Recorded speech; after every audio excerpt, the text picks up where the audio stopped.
abriendo nuestra Biblia. ¿Cuántos tenéis la Biblia por ahí a mano? Bueno, pues si tenéis la Biblia a mano, ir al libro de Isaías, profeta Isaías, capítulo 30.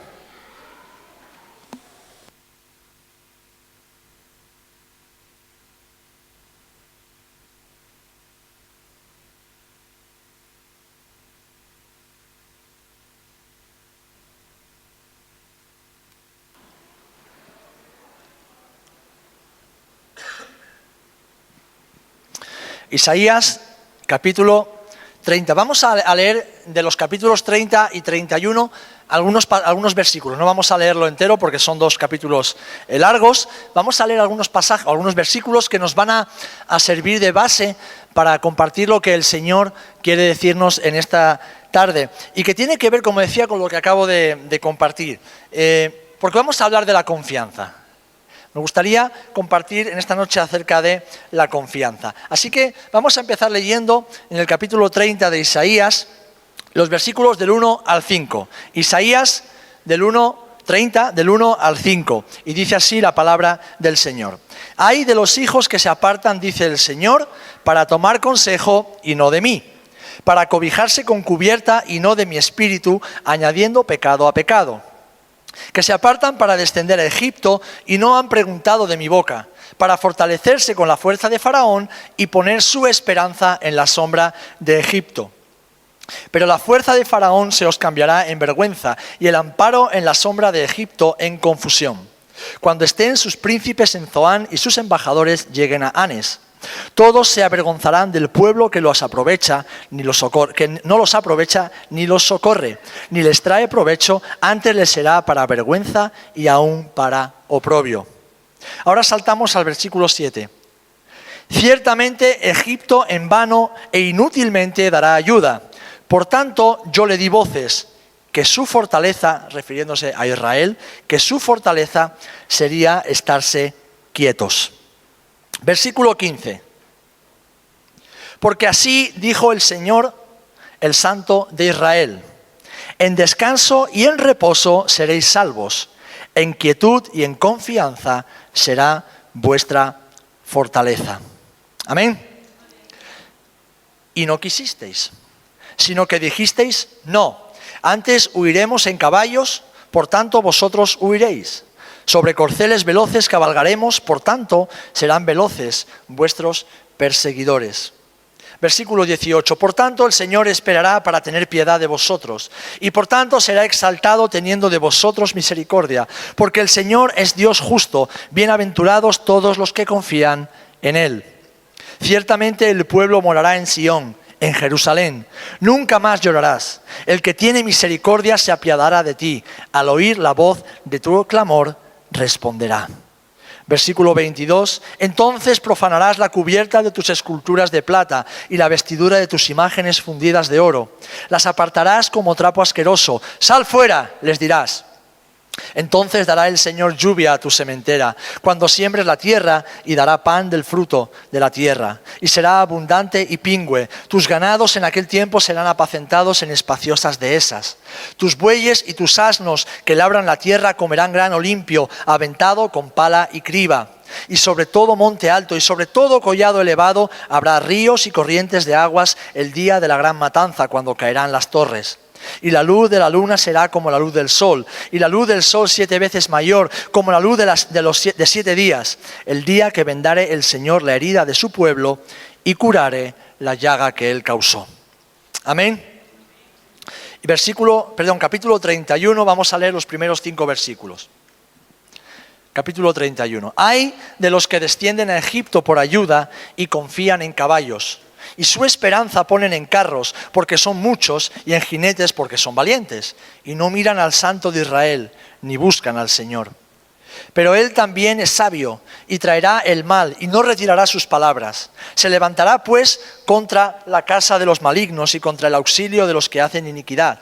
Y los egipcios hombres son, y no Dios, y sus caballos carne, y no espíritu, de manera que al extender el Señor su mano, caerá el ayudador y caerá el ayudado, y todos ellos desfallecerán a una.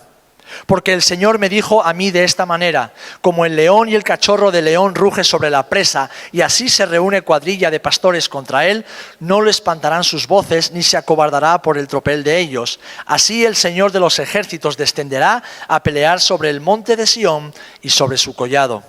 Como las aves que vuelan, así amparará el Señor de los ejércitos a Jerusalén, amparando, librando, preservando y salvando. Amén.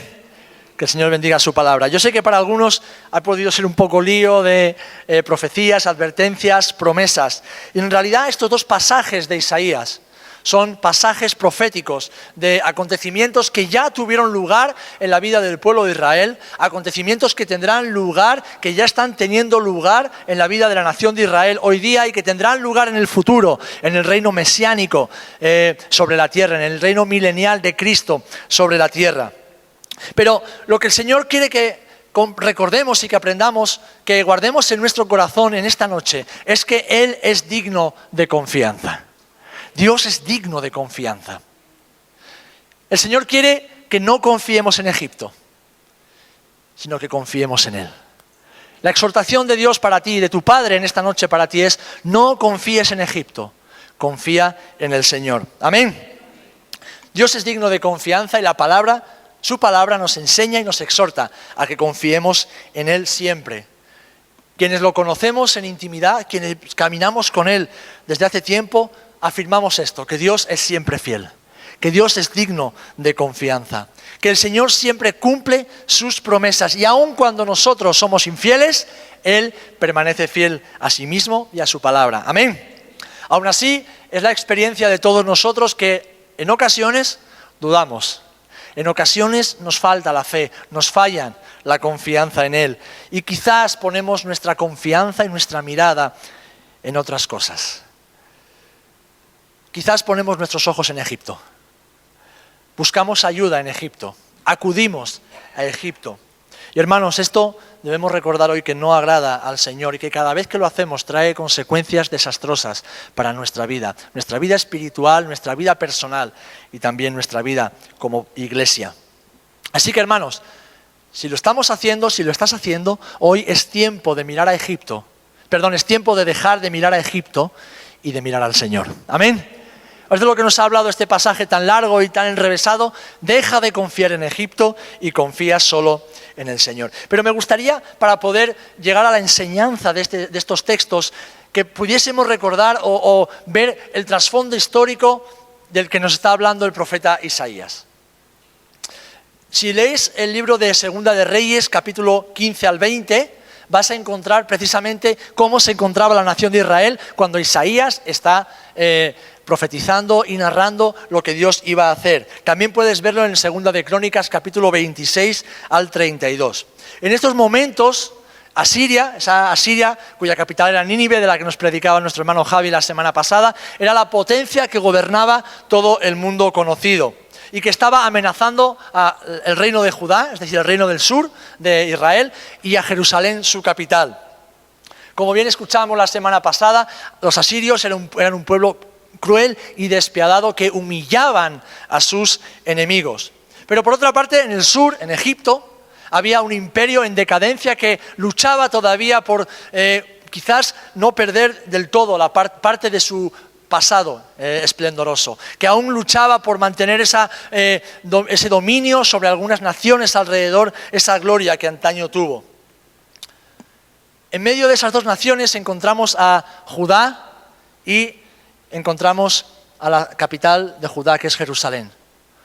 Encontramos al pueblo que aún estaba en su tierra, puesto que el reino del norte, las 10 tribus del norte habían sido llevadas en cautiverio a Siria, a Nínive y alrededores.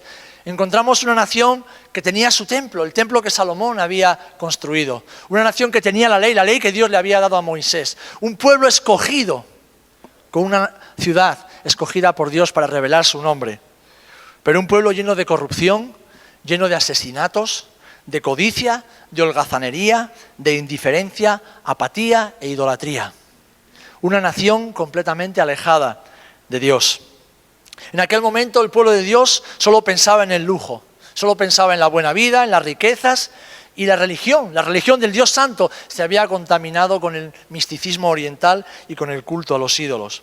De hecho, la devoción religiosa en aquellos tiempos en Israel, en Judá, era mero formalismo.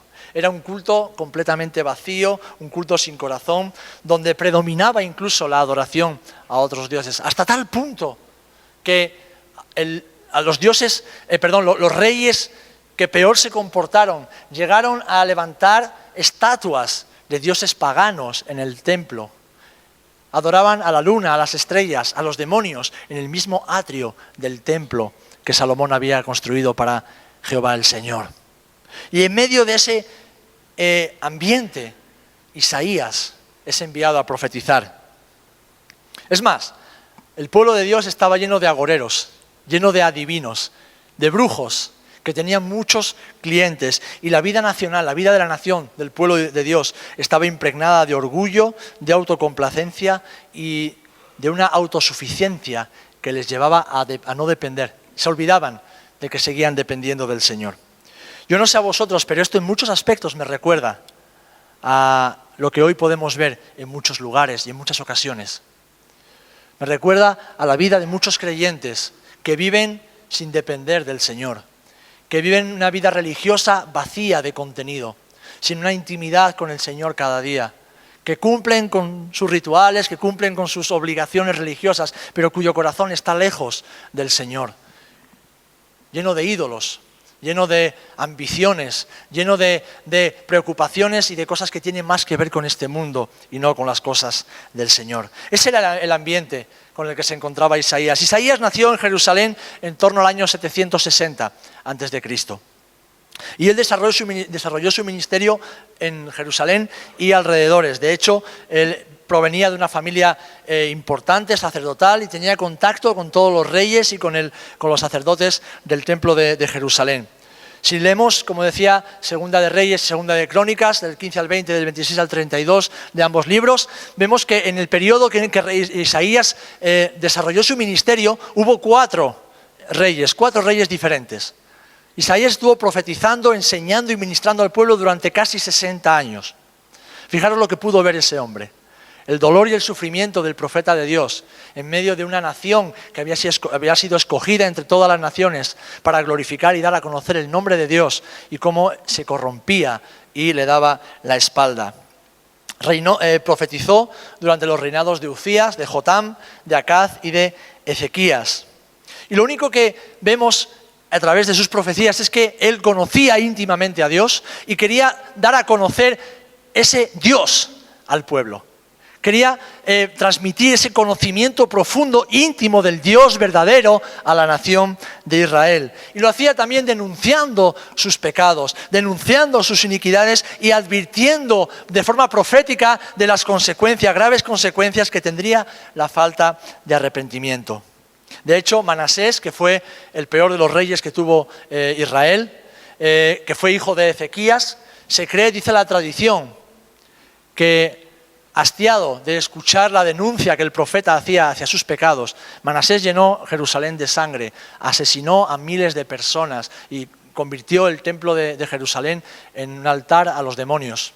Cuando Isaías denunció a este rey, dice la tradición judía que este hombre lo cogió, lo llevó aparte y partió por la mitad con una sierra al profeta Isaías. Hasta ese punto llegó su maldad. Y yo mientras preparaba esto y recordaba las palabras de Jesús. ¿Se acuerdan cuando Jesús, al subir hacia Jerusalén para celebrar la última Pascua antes de ser entregado, dice que viniendo de Betania se fija en la ciudad y dice: Jerusalén, Jerusalén, que matas a los profetas y apedreas a los que te son enviados. ¿Cuántas veces quise juntar a tus hijos como la gallina junta a sus polluelos debajo de las alas y no quisiste? Jesús lamenta por esta ciudad, sabiendo que él padecería una semana después, sabiendo que Juan el Bautista había muerto también en ese lugar, sabiendo que tantos profetas habían sido enviados por el Señor para instruir, para advertir al pueblo, y muchos de ellos habían muerto apedreados, lapidados o incluso aserrados, como el propio profeta Isaías.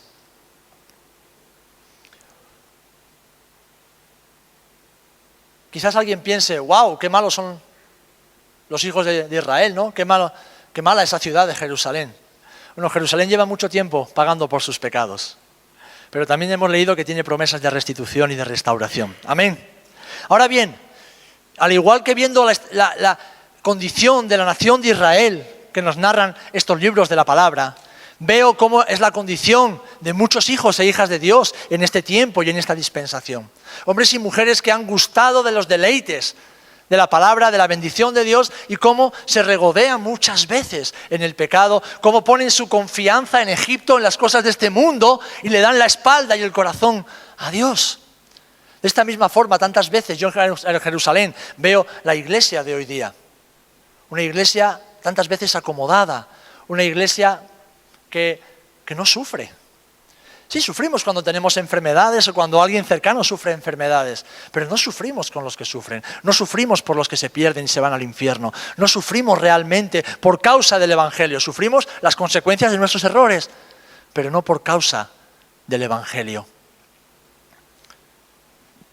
Y rechazamos en muchas ocasiones a aquellos que son enviados de parte de Dios para advertir de las graves consecuencias que nuestra vida desordenada tiene. Rechazamos a hombres y mujeres que, como Juan el Bautista, vienen de parte del Señor, con humildad, quizás vestidos de pieles, sin apariencia de grandeza ni de realeza, pero vienen en el poder del Espíritu y nos advierten: iglesia, atenta, no vuelvas a Egipto, mira hacia la tierra prometida. Iglesia, atenta, no vuelvas a los pecados del pasado, mira hacia la cruz y síguela. Iglesia, atenta, no te duermas porque el enemigo de tu alma está como león rugiente alrededor buscando a quien devorar, buscando a aquellos que se quedan dormidos y que no velan por sus almas y por su salvación. Y es que cuando el pueblo de Dios está espiritualmente ciego y sordo, rechaza a los que Dios envía para que se vuelvan al Señor y confíen solo en Él. Es más, se ofenden, se enfadan cuando un hermano o una hermana los advierte, los amonesta, los exhorta.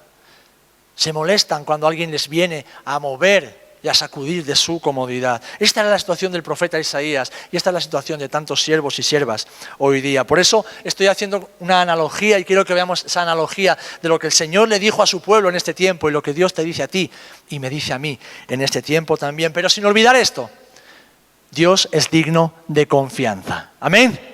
Porque lo que Dios le estaba diciendo a través del profeta: confiad en el Señor, no confiéis en Egipto, confiad en el Señor.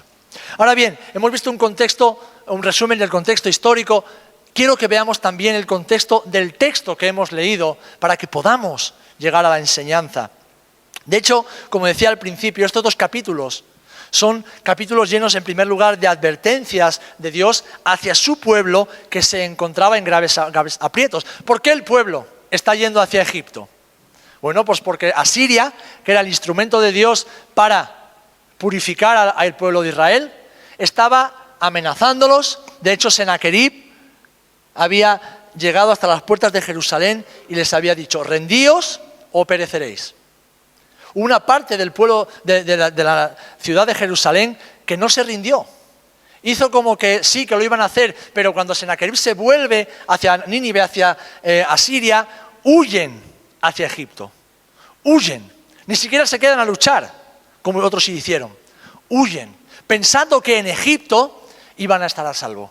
Pensando que Egipto podría librarles de las consecuencias de su pecado. Son 2 capítulos donde hemos leído advertencias del Señor hacia su pueblo, pero también son 2 capítulos llenos de promesas de restauración para sus hijos. Amén. Porque Dios siempre que nos advierte, que nos exhorta, que nos riñe, que nos disciplina, lo hace siempre con la visión de restaurarnos, de levantarnos, de santificarnos y de hacer algo bueno en nuestras vidas. Amén.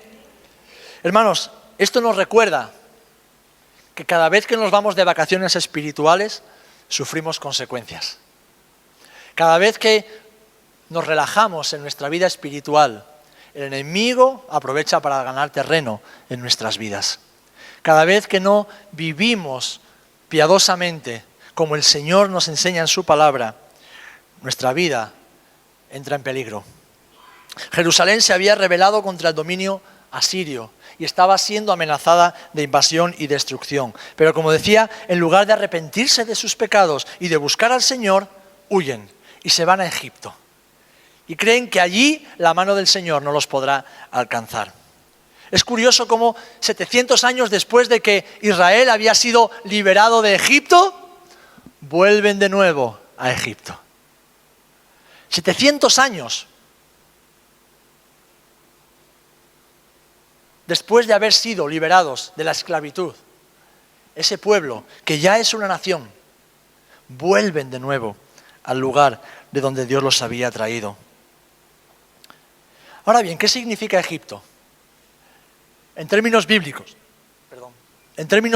¿qué significa Egipto? ¿Qué simboliza Egipto? Bueno, en términos espirituales, Egipto simboliza el mundo bajo el dominio de Satanás, que es Faraón. De hecho, las plagas de Egipto que vemos en Éxodo es la lucha, ¿verdad?, entre el bien y el mal y cómo Dios siempre vence sobre cada una de las fortalezas demoníacas que gobernaban en Egipto, porque todas las plagas eran plagas que tenían que ver con los ídolos, con los dioses que había en Egipto, y Dios los humilla a todos. Egipto simboliza el mundo bajo el dominio de Satanás, simboliza el pecado, simboliza la idolatría, la inmoralidad, los placeres, las riquezas materiales y, de consecuencia, simboliza la esclavitud. Simboliza todo aquello de lo que Dios nos ha hecho libres por medio de Jesucristo. De hecho, si estudiáis la palabra, si estudiamos profundamente la palabra, el éxodo de Egipto, la liberación de Egipto es el acontecimiento que más se rememora, que más se recuerda y que más se celebra en la Escritura, tanto en el Antiguo como en el Nuevo Testamento. Porque es un símbolo de lo que Dios ha hecho con nuestras vidas. Tú y yo estábamos en Egipto, estábamos en el mundo, estábamos dominados bajo el dominio del príncipe de este mundo que es Satanás. Tú y yo éramos esclavos de las cosas materiales, éramos esclavos del pecado, éramos esclavos de los afanes de la vida, éramos esclavos del temor, éramos esclavos de un Señor que nos subyugaba y nos condenaba a la muerte. Pero Cristo vino, nos rescató y nos llevó a la tierra prometida. Amén. Por eso el Éxodo es el acontecimiento más celebrado por el pueblo de Israel y más nombrado y celebrado también en la Escritura, Antiguo y Nuevo Testamento, porque simboliza el nacimiento, la vida en libertad en la tierra prometida. Amén.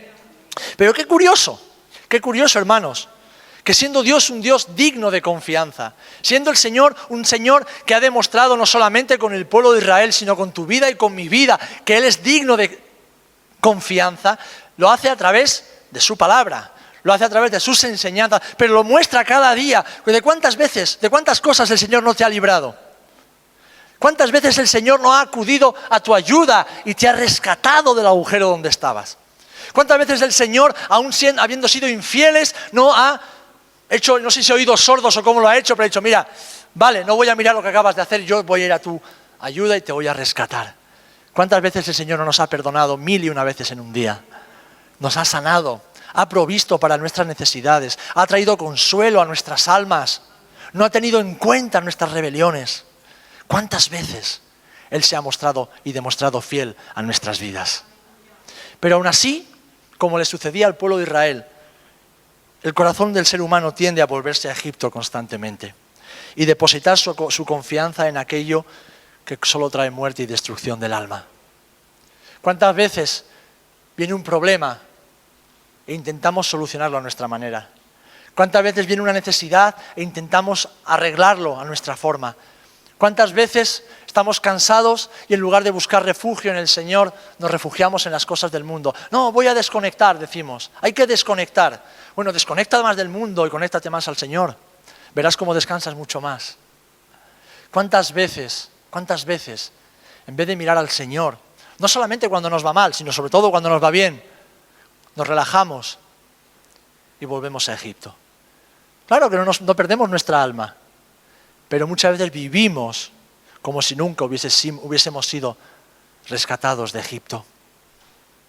El dinero, las riquezas, los bienes materiales, los placeres, los disfrutes en los que se regodeaba el pueblo de Israel son tantas veces las aspiraciones de muchos corazones aquí, en esta tierra y en este siglo.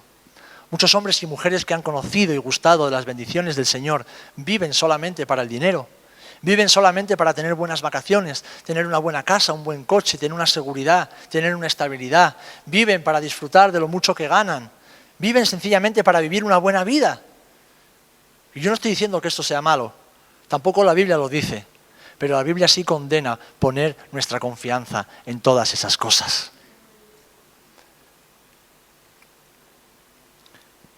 Porque lo que se esconde detrás de todo eso es una falta de desconfianza hacia el Señor. El corazón humano busca las cosas de aquí abajo para sentirse seguro, para sentirse tranquilo, para sentirse relajado, para sentirse que todo va bien. De la misma forma que Egipto traicionó a Israel. Venid, venid. Nosotros os vamos a proteger contra Asiria.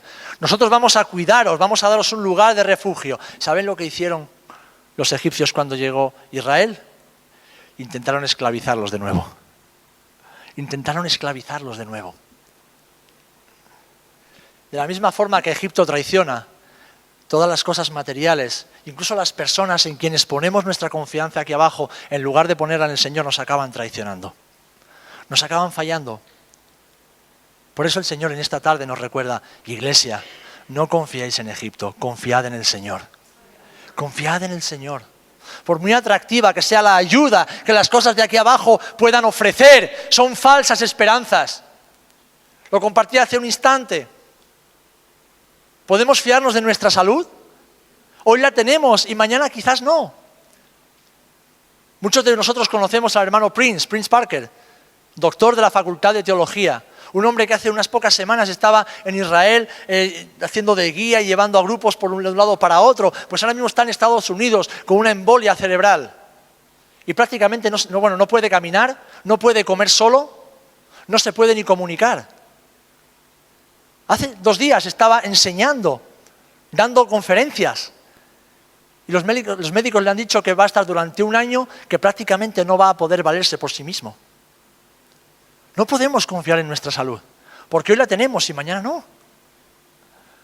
Ni siquiera podemos confiar en las personas que tenemos a nuestro alrededor. Sí confiar porque las conocemos y viven con nosotros, pero no podemos depositar toda nuestra confianza en ellas, porque quizás hoy están, pero mañana tal vez no.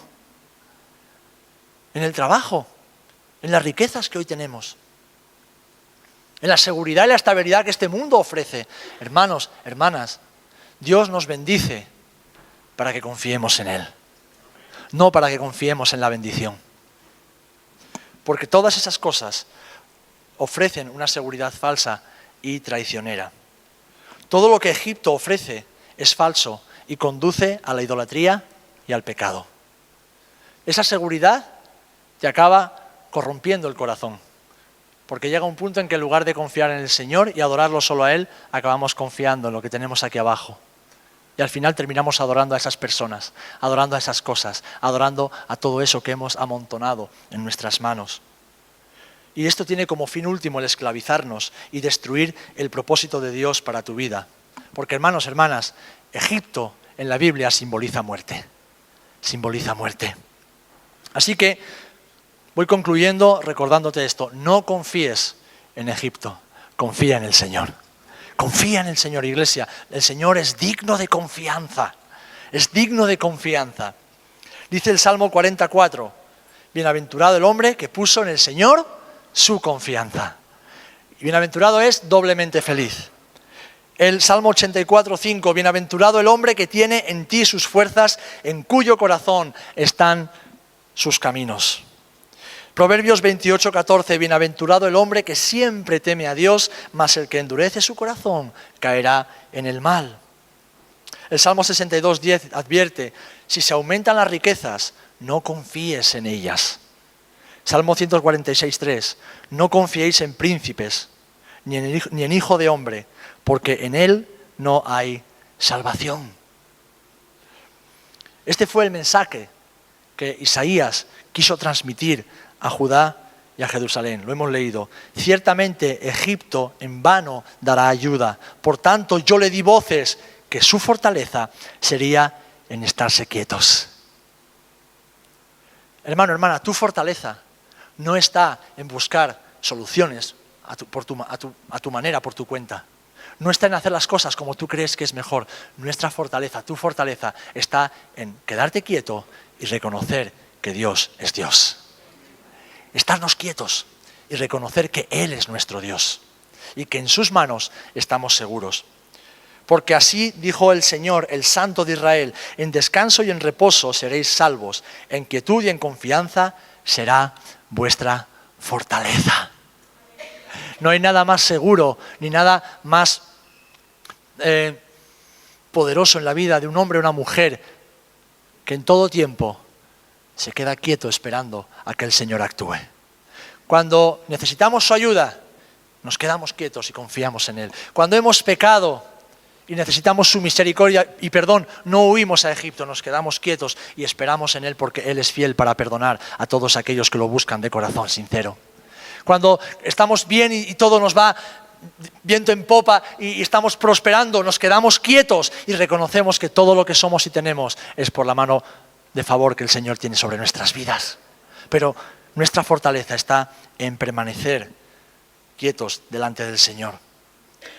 Le decía el primer versículo del capítulo 31. Ay de los que descienden a Egipto por ayuda y confían en caballos, y su esperanza ponen en carros porque son muchos, y en jinetes porque son valientes, y no miran al Santo de Israel ni buscan al Señor. Hermano, hermana, ese ay es una advertencia, pero es una advertencia con dolor, una advertencia con sufrimiento. Ay de aquellos que, habiendo conocido y gustado de las bendiciones del Padre, buscan seguridad en las cosas del mundo. El mundo y sus cosas pasarán. El cielo y la tierra pasarán, pero Jesús dijo: mis palabras no pasarán. Y el que permanece en su palabra, permanece para siempre. Amén. Así que, hermano, hermana, no importa lo que este mundo te ofrezca, confía en el Señor. No importa lo fácil o difícil que esté siendo tu vida en este momento, confía en el Señor. No busques refugio ni respuestas en el mundo ni en sus cosas. Solo con el Señor podrás vivir una vida plena, una vida satisfecha, una vida llena de propósito, porque sus promesas se cumplen en aquellos que confían solo en Él. Amén. Sus promesas se cumplen en aquellos que confían solo en Él.